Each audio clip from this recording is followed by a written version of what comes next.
Good morning student. आज की class में आप सभी बच्चों का स्वागत है। आज हम रासायनिक आबंधन के अंतर्गत उप सहसंयोजक बंध के बारे में अध्ययन करेंगे। इसके पूर्व क्लास में हमने आयनिक बंध और सहसंयोजक बंध के बारे में अध्ययन किए हैं, जिसमें आयनिक बंध में है ना क्या होता है, आपका परमाणुओं के मध्य में जो आपका इलेक्ट्रॉनों के स्थानांतरण से जो बंध बनता है उसे हम क्या कहते हैं, आपका आयनिक बंध जो है कहते हैं, या फिर विद्युत संयोजी बंध जो है कहा जाता है। उसी प्रकार से आपका सहसंयोजक बंध, जिसमें क्या होता है, आपका परमाणु जो है अपना अष्टक पूर्ण करने के लिए इलेक्ट्रॉनों का साझा करता है और इलेक्ट्रॉनों की है ना साझे के द्वारा है ना जिस बंध का निर्माण होता है उसे हम क्या कहते हैं, सहसंयोजक बंध जो है कहते हैं। तो आइए आज हम उप सहसंयोजक बंध के बारे में अध्ययन करेंगे। तो आइए यहाँ पर देखते हैं परिभाषा के रूप में हम इसे कैसे परिभाषित कर सकते हैं। तो देखेंगे कि जब परमाणु आपस में मिल करके बंध बनाते हैं और बंध बनाते समय एक ही परमाणु दोनों इलेक्ट्रॉन प्रदान करता है, तो इस प्रकार बनने वाला जो बंध होता है उसे हम क्या कहते हैं, उप सहसंयोजक बंध जो है कहते हैं। ध्यान रखेंगे क्या कर रहा है, परमाणु जो है आपस में मिल करके है ना, परमाणु जो है आपस में मिल करके क्या करते हैं, बंध का निर्माण करते हैं और बंध बनाते समय है ना ये जो है क्या करते हैं, आपका जो एक ही जो परमाणु जो होता है वो दोनों इलेक्ट्रॉन को प्रदान करता है और दोनों इलेक्ट्रॉन के प्रदान करने से है ना जिस बंध का निर्माण होता है उसे ही हम क्या कहते हैं, उप सहसंयोजक बंध जो है कहते हैं। तो आइए हम इसे सल्फर डाई ऑक्साइड के उदाहरण से हम इसे अच्छे से समझ सकते हैं। आप सभी को ज्ञात है सल्फर का जो परमाणु क्रमांक जो होता है वो 16 होता है। इसे हम 2, 8 और 6 में बांट सकते हैं। उसी प्रकार से ऑक्सीजन का 8 होता है, जिसे हम 2 और 6 में बांट सकते हैं। आप देख सकते हैं सभी में है ना अंतिम कक्ष में है ना जितना इलेक्ट्रॉन होता है ना उस परमाणु की क्या कहलाती है, आपका संयोजकता जो है कहलाती है। तो जैसे कि आपका जो सल्फर है ना उनके अंतिम कक्ष में कितने इलेक्ट्रॉन है, 6 इलेक्ट्रॉन है, तो सल्फर की संयोजकता 6। उसी प्रकार से यहाँ पर देखेंगे ऑक्सीजन में भी अंतिम कक्ष में कितने इलेक्ट्रॉन है, आपका 6 है, जिसे हम इलेक्ट्रॉन के रूप में प्रदर्शित किए हुए हैं। अब यहाँ पर आप देखेंगे कि किस प्रकार से है ना ये जो है क्या करते हैं, एक दूसरे से उप सहसंयोजक बंध के द्वारा जुड़े होते हैं। यहाँ पर आप देखेंगे कि किस प्रकार से सल्फर जो है अपना अष्टक जो है पूर्ण करता है। तो जैसे यहाँ पर देखेंगे कि ऑक्सीजन के यहाँ पर 2 इलेक्ट्रॉन है ना और इस तरफ भी क्या है, आपका 2 इलेक्ट्रॉन है। तो यहाँ पर आप देखेंगे कि दोनों जो है क्या करेंगे, इलेक्ट्रॉन का साझेदारी करके क्या बनाएंगे, एक बंध का निर्माण करेंगे। ठीक है, उसी प्रकार से नीचे वाला भी वैसे करेगा, दोनों इलेक्ट्रॉन जो है इलेक्ट्रॉन का साझेदारी करेगा और साझेदारी करने से क्या करेगा, एक बंध का निर्माण करेगा। तो यहाँ पर जो बंध बनता है उसे हम क्या कहते हैं, सहसंयोजक बंध जो है कहते हैं। अब यहाँ पर देखेंगे कि इस ऑक्सीजन को जोड़ने के लिए सल्फर जो है क्या करता है, यहाँ पर आप देखेंगे कि सल्फर के पास में 2 इलेक्ट्रॉन है। कितने इलेक्ट्रॉन है, 2 इलेक्ट्रॉन है।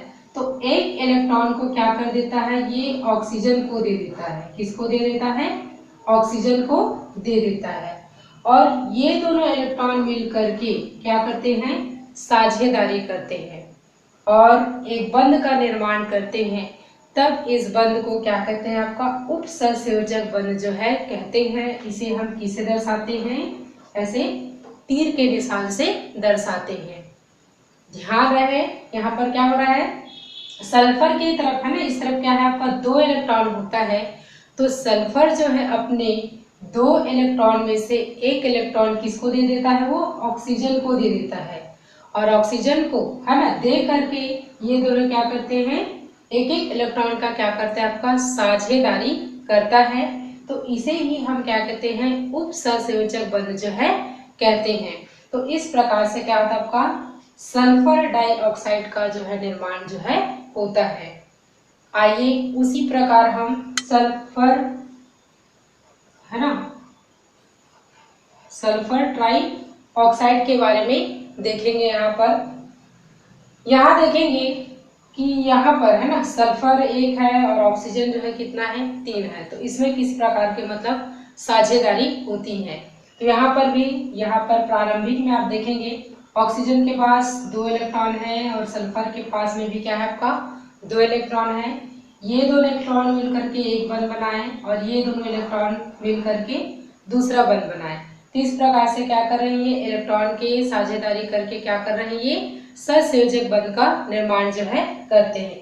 अब इधर आप देखेंगे कि सल्फर के पास में इधर 2 इलेक्ट्रॉन है, तो 1 इलेक्ट्रॉन किसको प्रदान कर देगा, ये ऑक्सीजन को प्रदान कर देगा।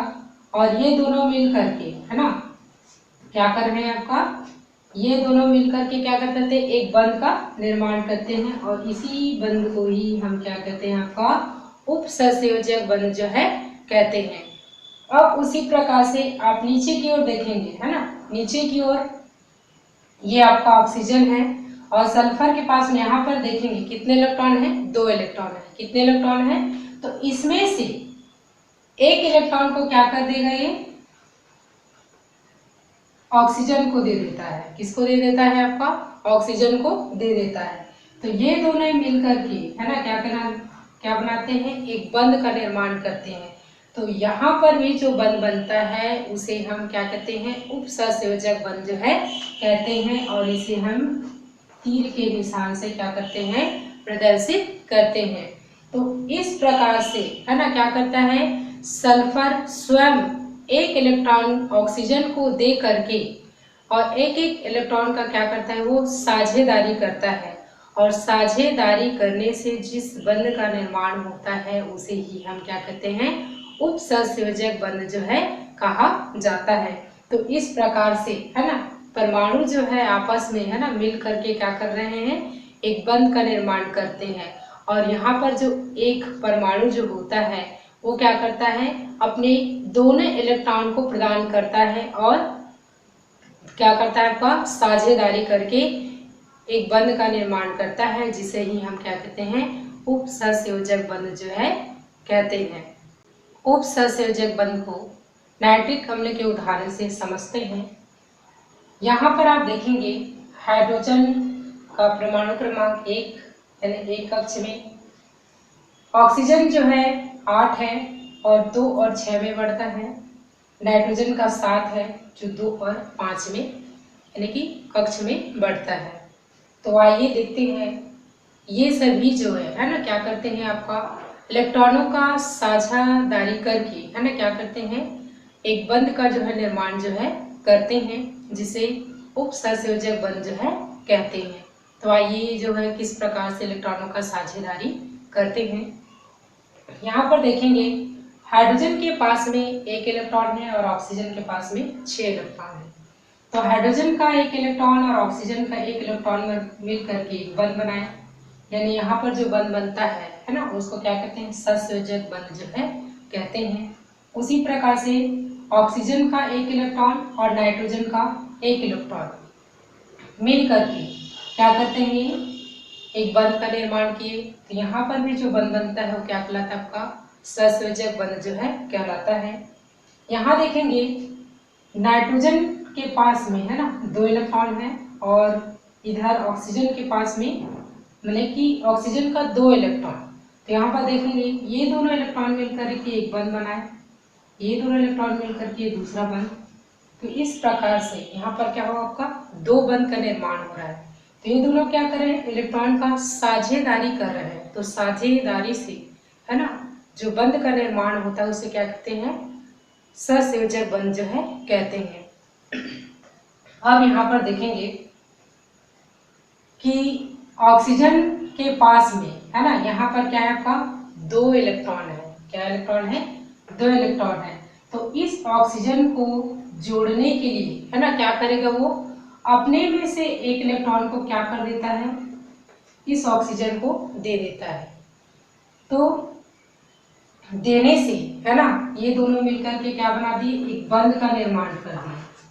तो इस बंध को ही हम क्या कहते हैं, उपसंयोजक बंध जो है कहते हैं, जिसे हम किसे दर्शाते हैं, ये तीर के निशान से दर्शाते हैं।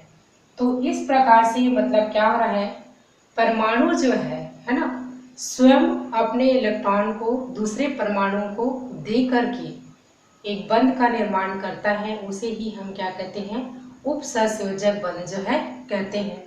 इस प्रकार से हम विभिन्न उदाहरणों के माध्यम से, है ना, उपसंयोजक बंध को हम स्पष्टता समझ सकते हैं। धन्यवाद।